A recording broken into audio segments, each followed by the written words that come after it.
नमस्कार श्रोते हो. कथा विश्व या यूट्यूब चॅनलवर मी दिव्या आपलं मनापासून स्वागत करते. तर आपण ऐकत आहोत बाबाराव मढावी लिखित भाकर भाग 7. संध्येच्या कुशीत थकलेला सूर्य विसाव्यासाठी जाताना त्याची लालिमा सोडून गेला. समुद्राच्या लाटा संथ झाल्या. जुळजुळ थंड वारा सर्वत्र पसरला. समुद्राच्या वाळूवर प्रिया सुसाट वेगानं चालली. तिच्या पाऊलखुणांची रांग वाळूवर उमटली. बुडणाऱ्या सूर्याशी तिचं नातं. जीवनाने मागे टाकलेले पडलेले संदर्भ तिला खुणावत होते. जीवनाचे नाते बुडत्या सूर्याला साक्षी ठेवून संपवायचे होते. तिनं एका क्षणात आपली भिरभिरती नजर सर्वत्र टाकली. एक दगड उचलला आणि समुद्राच्या पाण्यावर फेकला. अनेक तरंग एकामागून एक मोठे होत गेले. सूर्य अर्ध्या पाण्यात बुडाला होता. बुडत्या सूर्याबरोबर तिलाही उद्याच्या पहाटेला जोमानं उगवायचं होतं. आजपर्यंतचं जीवन तिला असहाय्य झालं. तिला तिचा पती सोडायचा होता. तिचा हात कपाळावर गेला. त्याच्या नावाचा टिळा कपाळावर होता. तिनं कपाळ जोरानं पुसलं. समुद्रात जाऊन चेहरा धुवून घेतला. सूर्य पाण्यात पूर्ण बुडाला होता. प्रियाचं नवं पाऊल पडलं. दारूबाज व्यसनी नवरा सोडण्याखेरीज तिच्याजवळ इलाज नव्हता. सनीला तिनं खूप समजावलं. सनी, तू असा का वागतोस? तुझ्याजवळ सारं काही आहे, मोटार गाडी, बंगला, ऐश्वर्य, पण मी एक स्त्री आहे.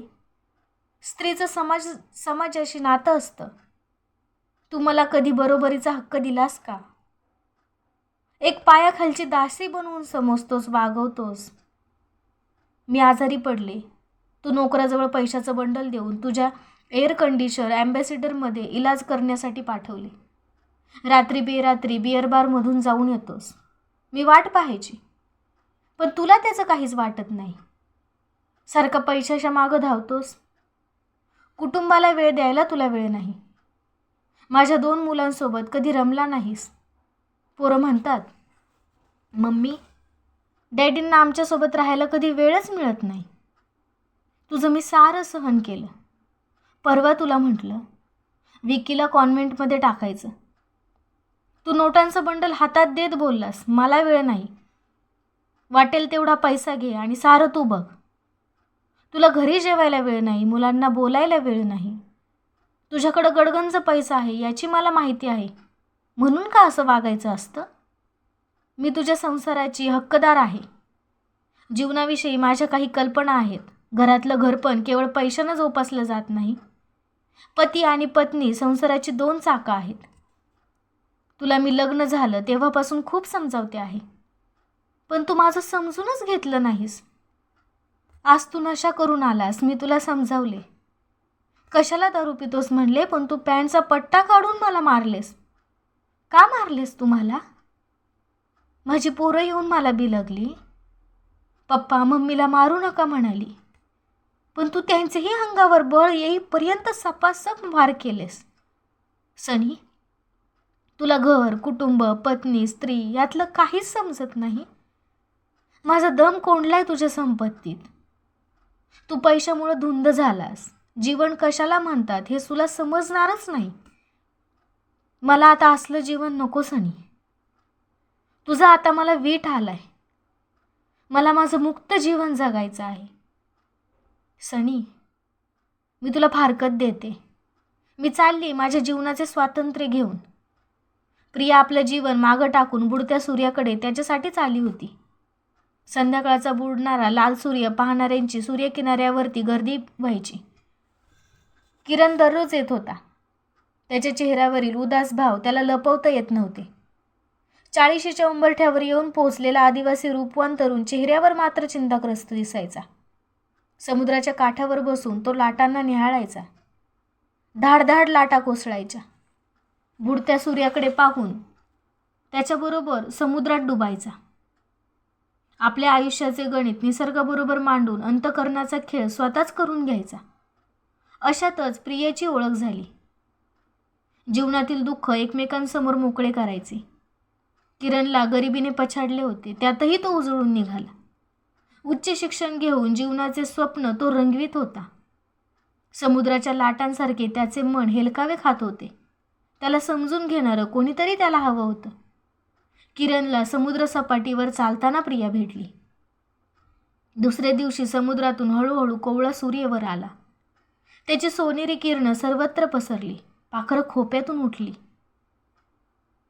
एक पाखराचं जोडपं समुद्र सपाटीवर जोडीनं दूर दूर जात होतं. प्रिया सकाळी समुद्राच्या काठानं फिरत होती. तिच्यासोबत तिची 2 मुलं होती. ती हळूहळू चालत होती. तिच्या जीवनात परिवर्तन आलं. तिच्या प्रत्येक पावलाचे जोडीला किरणची पावलं वाळूवर उमटत होती. किरणनं तिला समजून घेतलं. तिच्यातील स्त्रीला न्याय देण्यासाठी तो पुढं आला. तिच्या मुलांच्या डोक्यावरून त्यानं हात फिरवला. ती एकसारखी पाहतच राहिली. उगवलेला सूर्य तजेला होऊन तिच्या चेहऱ्यावर खेळायला लागला. जीवनाचा एक धागा पकडण्यासाठी दुसरा धागा तोडावा लागला.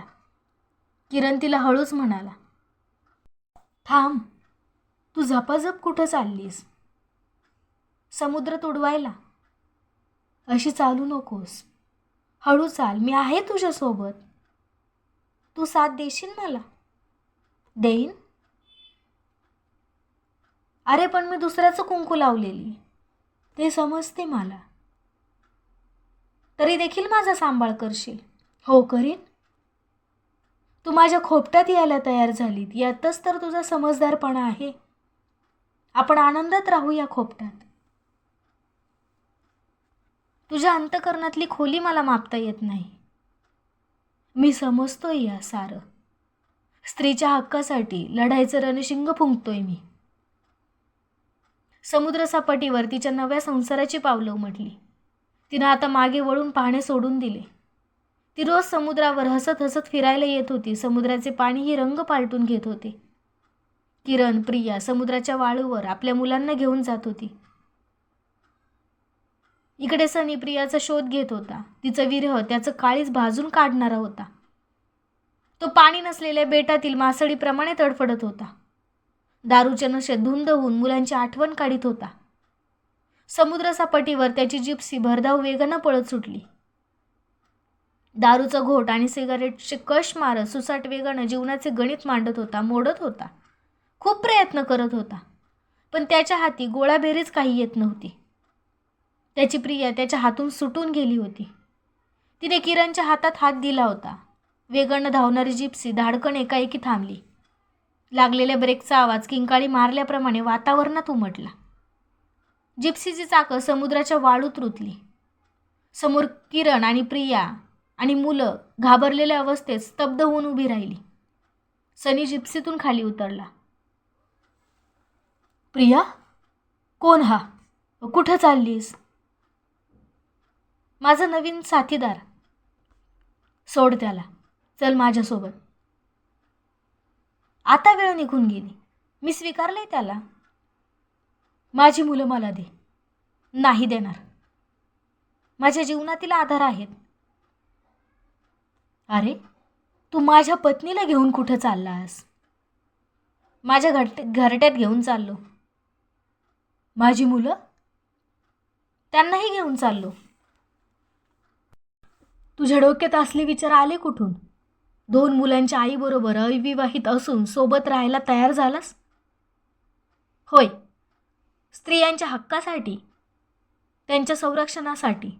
स्त्री म्हणजे गुलाम नव्हे. पुरुषी अहंकारात बरोबरीचा दर्जा तू नाकारल्यानं मी माझ्याकडे आली आहे. तिच्या न्यायासाठी समुद्रात ती उडी घेतली.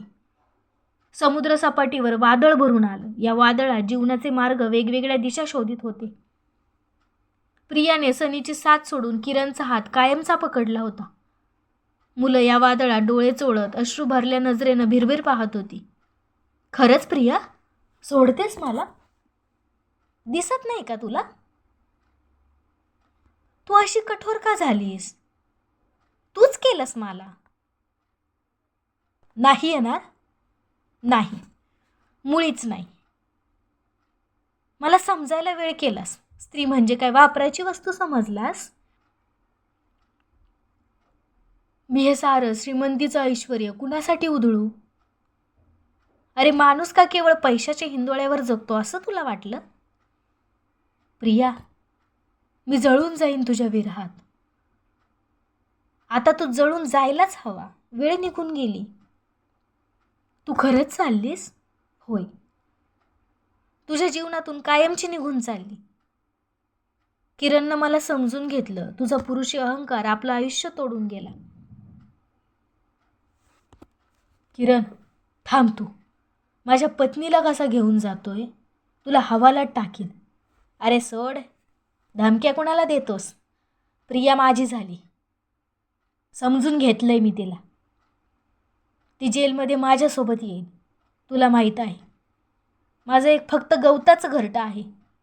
पाखरांचा खोपा म्हणतात. पाखरं जशी खोप्यात सुखानं राहतात ना, तसंच तिला माझ्या घरट्यात घेऊन जातोय. चाल प्रिया, आपल्या घरट्याकडं. करणनं प्रियाचा हात हातात धरला आणि तिला घेऊन समुद्र सपाटीपासून दूर दूर जात होता. त्यांच्या मागं चिमुकली पोरं जात होती. सनी आपल्या पत्नीकडे एकसारखा पाहत होता.